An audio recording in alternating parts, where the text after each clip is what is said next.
the samurai served the country's military nobility. The samurai were known for their unwavering loyalty and strict code of honor. A group of samurai led by Lord Asano comes across an unconscious young boy. The samurai leader, Oishi, draws out his sword, ready to kill the boy once he notices the scratch marks, but is stopped by Lord Asano. Despite Oishi's protests that the young boy might be a demon, he is taken back to their village, Akko. Lord Asano takes in the young boy called Kai. Despite growing up as an outcast, Kai develops a close friendship with the Lord's daughter, Mika. He becomes determined to repay the Lord and his daughter for their kindness to him. The scene changes to a few years later. Kai accompanies the samurai and Lord Asano on a mission. While in a forest, Kai tells Oishi that something is not right, and that they should lay down a trap for whatever is to come. Before anyone can move, a forest demon attacks the samurai, catching them off guard. The demon attacks Lord Asano, who then orders Oishi to kill it. The samurai attack the demon, but it is too strong and manages to take down one samurai after another. Seeing the samurai overpowered, Kai grabs a sword and attacks the demon and kills it. He then returns the sword to Yasano, another samurai. When Oishi and Lord Asano show up and find the demon dead, they assume that Yasano had killed the demon and congratulated him. Yasano silently takes the credit and leaves with Lord Asano. However, Oishi notices blood on Kai's hands and figures out that he was the one that killed the demon. He does not say anything and silently leaves. Just then, Kai spots a white fox with strange eyes watching him. Before he can react, the fox disappears. Meanwhile, the fox returns to Akko's rival province, Nagato. The fox transforms into a woman, who is a witch that answers to Nagato's leader, Kira. Kira asks the witch if she had managed to kill Lord Asano, but she tells him that he is still alive. Back at Akko, Mika is informed that her father has returned with his hunting party. She immediately goes to greet him and tells him that she has been planning for the shogun's arrival at Akko. Later that night, Mika finds out that Kai has returned as well. She visits him at his hut and questions him about his injuries. Kai brushes her concerns off and tells her that even though he loves her, she does not belong with him. After Mika leaves the hut, she goes to greet the shogun, who is the ruler of all of Japan. Upon his arrival, all the guests bow down to him as Kai watches from the sidelines. Suddenly, Kai notices a woman sitting among Lord Asano's retinue.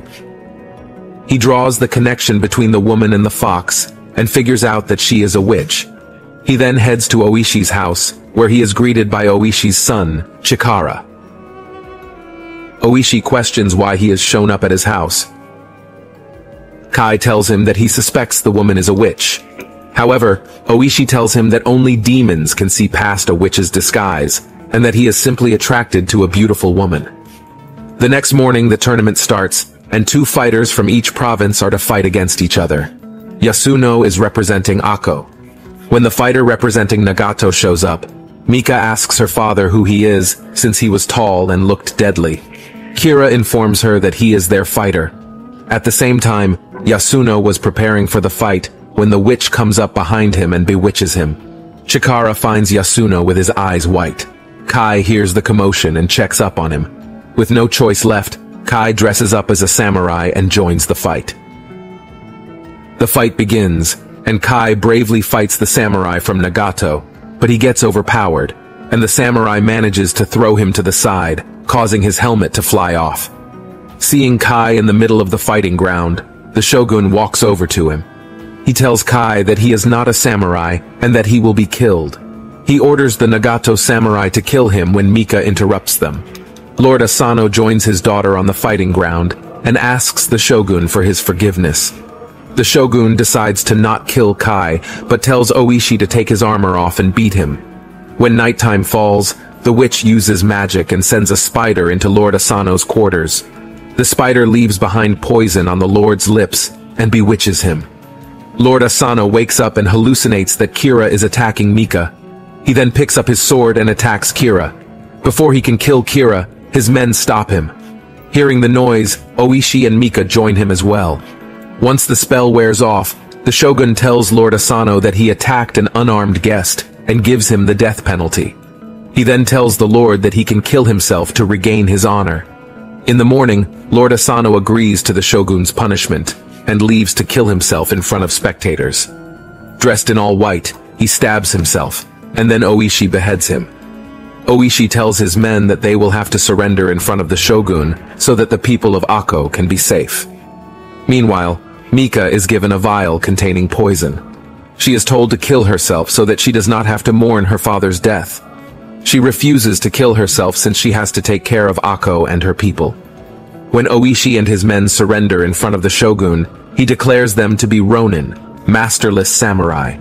He also bans them from seeking revenge.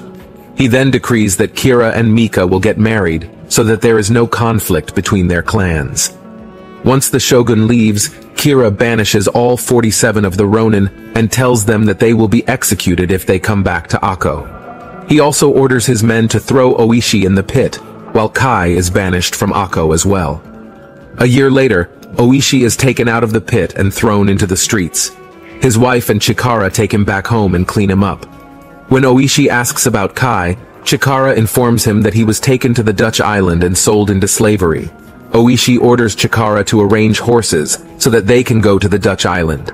Once he reaches there, he finds that Kai has become a strong fighter.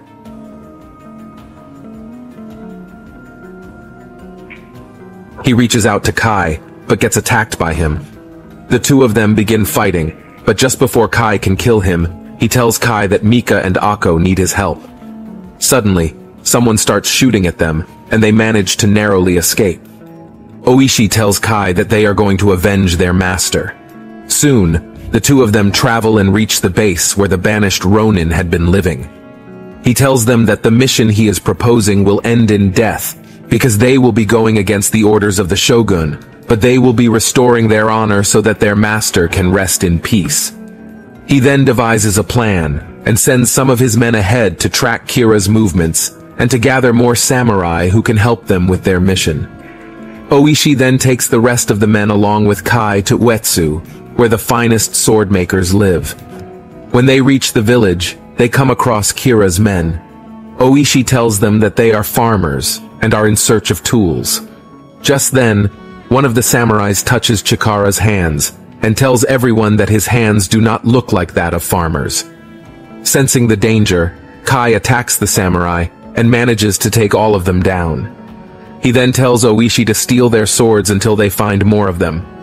Back at their base, Kai informs Oishi that they should go to the Tengu forest, where they will give them strong swords. When the group reaches the Tengu forest the next day, Kai tells them that their resolve will be tested, and that they need to stay strong. Kai and Oishi head inside a tunnel, where Kai tells Oishi to not draw out his sword no matter what happens, while he himself heads deeper into the cave. There, he comes across a Tengu, who tells Kai that he betrayed them by running away from them after they took him in, raised him, and taught him everything he knew. Kai tells the Tengu that what he found outside in the world was worth leaving behind everything for. Then, the Tengu challenges Kai and tells him to reach for the sword in the middle of the cave before him. Kai uses the magic that the Tengu had taught him and manages to grab the sword before the Tengu. The two of them then begin fighting. Meanwhile, Oishi hallucinates that his men were getting attacked by Tengu and were slowly getting killed. The Tengu lord mocks Oishi and tells him to draw his sword.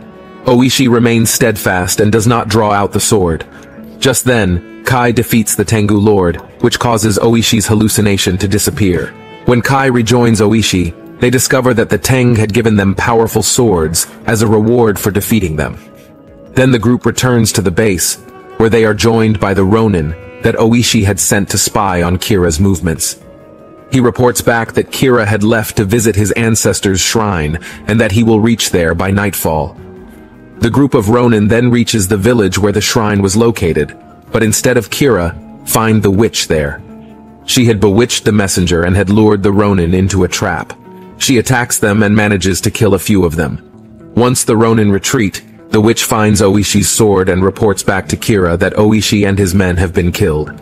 She then mocks Mika and tells her that Kai and the Ronin have been killed while trying to save her. At the same time, the Ronin group tries to recover from the attack. and Oishi begins to regret seeking vengeance, but Kai reassures him that they will be able to do so. The next morning, Oishi notices a group of performers headed towards Akko to perform for Lord Kira's wedding. He asks them for their help, and they quickly agree as they used to work for Lord Asano. The Ronin, dressed as the performers, enter Akko and begin setting up. The performance starts while the rest of the Ronin and samurais quietly take down Kira's men. One of the guards notices the Ronin, and was about to shoot an arrow at them when Chikara shoots at him and takes him down. The guard's arrow hits Oishi, causing his mask to fall off. When Kira notices Oishi, a huge fight breaks out. Kira manages to escape, but Oishi follows him, while Kai searches for Mika. When he finds her, the two of them hug just before they are interrupted by the witch. The witch turns into her demon form and attacks Kai and Mika. At the same time, Oishi finds Kira, and the two of them begin fighting. A furious battle ensues between them, but Oishi takes Kira down. He stabs him and then beheads him, just like how Lord Asano had died. Meanwhile, Kai manages to defeat the witch and kills her. Oishi lifts Lord Kira's head in front of the people of Akko to show that they had won the war.